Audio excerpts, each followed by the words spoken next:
I would like to share with you what I have learned from the 14-year-old boys I work with. They have taught me that there is great value when men are vulnerable in front of other men and why that should matter to all of us. I'd like you all to think back to when you were 14. Close your eyes if you like, and really bring yourself back to that age. What were you like? Who did you look up to? What were you curious about? What was your favorite song or band? Who was your best friend? Did you ever feel pressure to act a certain way because of your gender?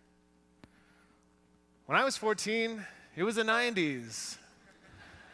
Note my mushroom cut, my Chandler Bing inspired shirt, and my yin yang necklace. This is peak 90s fashion right here. I was obsessed with collecting pogs, making mixtapes, and my favorite band was the Cranberries. When I was 14, my best friend was a great listener. She kept all my secrets and never told anyone about it. My best friend was also my dog.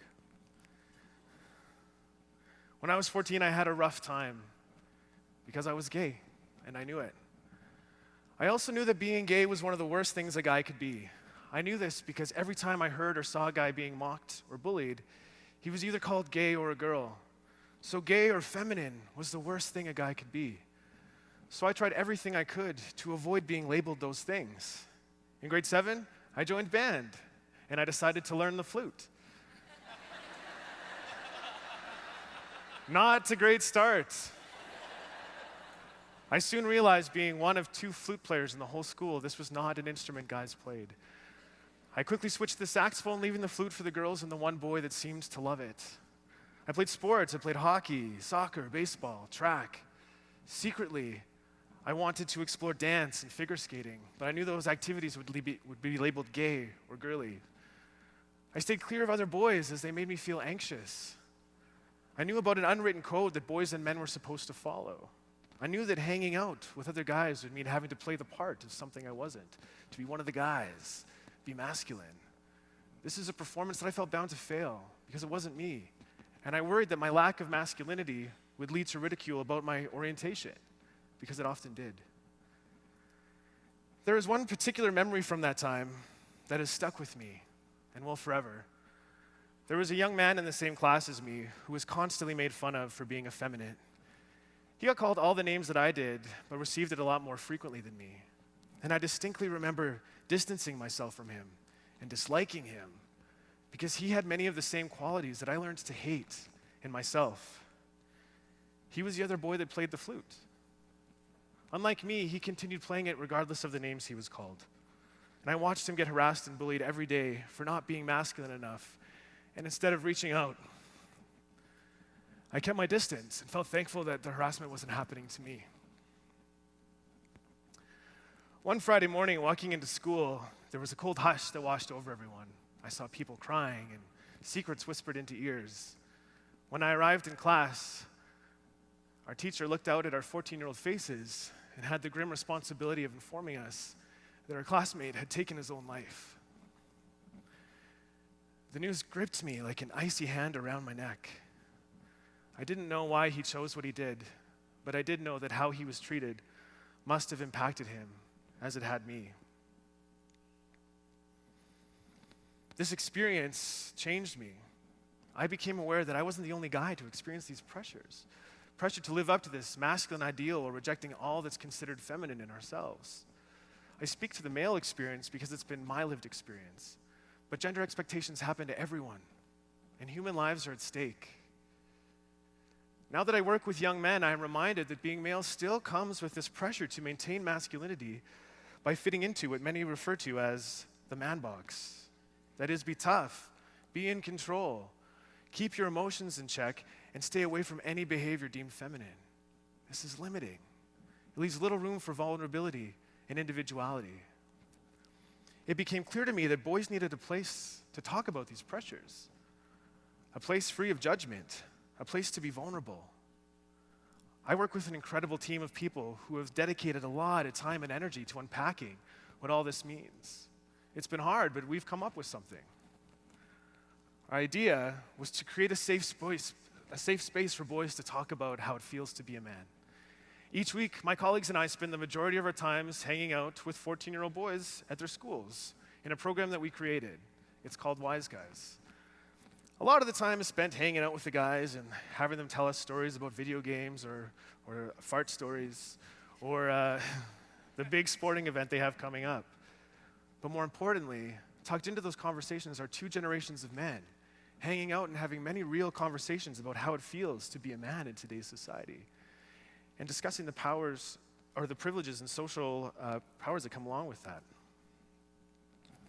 As facilitators, it is our chance to create the space that we never had, to give the boys a safe place to talk about anything from relationships, sex, porn, anything, without fear or judgment. The space we've created is safe, and it's different, and we make it safe by having a set of rights that we revisit it at the beginning of each session. Everyone has the right to participate, to pass, to privacy, to respect, and to fun. We explain that these rules expand beyond WiseGuyz to include the many real relationships we have in our lives. We continue to make it safe by encouraging the boys to be vulnerable, because vulnerability is what makes spaces safe. Anecdotally, this idea is great. However, we've been doing research that shows that our intuition was right, and we're actually seeing changes. In the 5 years we've been working on the WiseGuyz program, we've been evaluating our progress. We've had many focus groups with the boys, and the number one thing that comes out of those focus groups is that boys need a space just for them to hang out and talk about feelings. We distributed surveys before and then again after the program, and what we saw at the end of the program was a significant increase in knowledge around sexual health, challenging homophobia, sexism, and stereotypical notions of masculinity. In the space we've created, we've seen the boys connect with each other, make new friends, and express comfort with who they are. The boys have taught us that creating a safe space is really quite simple, and we've broken it down into 4 pillars. I asked a few of the boys that I work with to write down their thoughts about these pillars, and I'll let them share with you what they came up with. The first is belonging. Being a part of WiseGuyz kind of felt like I was a part of a community. It kind of brought us together, like I was friends with some of the people there, but not all. And as the weeks went by, we all got closer, and being in WiseGuyz made me feel accepted, like I could speak my mind. In fact, it was so much of a community that by the 3rd week, we stopped playing video games and just talked. The first thing we can do to become a safe person and make a safe space is establish a sense of belonging. Each time we meet with the guys, we have a check-in. Everyone gets a chance to talk about what they've been up to and what they're interested in. We show interest by asking questions. We listen to them. This demonstrates equality, builds trust and friendships. The next pillar is consciousness. It's a question of acceptance. It's like the problem part is how specifically homosexuality is attributed to something lesser. Like when something is bad, you say, "Oh, that's so gay." And the people in WiseGuyz, somehow, they just found a way around that stuff. You would hear other people saying it, and then you would catch it. You don't just catch it, but you're like, hey, that's not right. Becoming aware and conscious was a huge part of my own learning. I had to learn and then unlearn common phrases that were potentially harmful to other people. The next pillar is empathy. I always kind of knew when I'd see the loser or the stoner, I'd know that they have a heart. They're human. I've been taught to accept them, but I only really kind of understood it once I was in WiseGuyz. I could see like, yeah, you're just me in a different skin. We're all guys. We all think alike. We have a lot in common. Empathy is the motivation behind all of this. Once we can imagine another person's experience, we can then figure out what we can do that can make a huge difference to someone else. Empathy is putting ourselves in another person's shoes, being curious about one another, and when we do that, it fuels connection. The last pillar is safety itself. WiseGuyz was this new thing for us. None of us knew how it would be like. Over the year, we got pretty close. It was this place we could all take our questions about dudes, and we learned that there are other guys out there that were going through this similar thing. If we don't feel safe, we can't be our authentic self.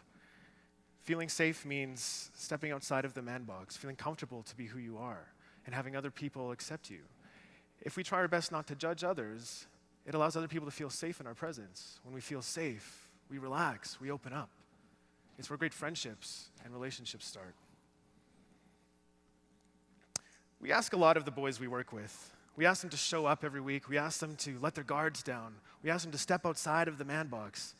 And that can be scary. But when we do it, it has such an impact. And I don't think vulnerability is something that can simply be taught. I think vulnerability is something that has to be modeled. So I decided to come out to the boys for the first time.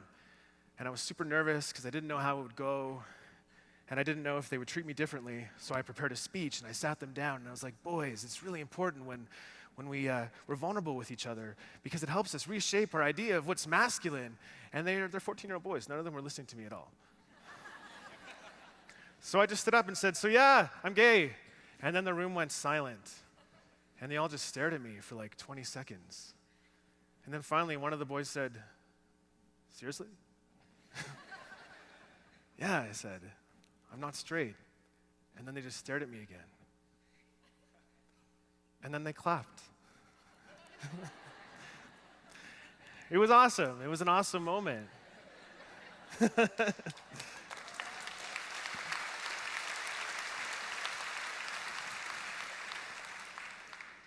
It felt really great to be real with them and to share with them my truth and to let go of this anxiety that I've been carrying with me my whole life. And the next day, I got a message from one of the boys thanking me for my honesty and wanted to let me know that he also wasn't straight and that it felt really good to know someone like him. This is tough work. I don't do it alone. I couldn't. I work with an amazing team of guys that has helped me bring this to reality. I'd like to invite them to the stage right now to help me finish this off. This is Stafford, Tristan, and Ian.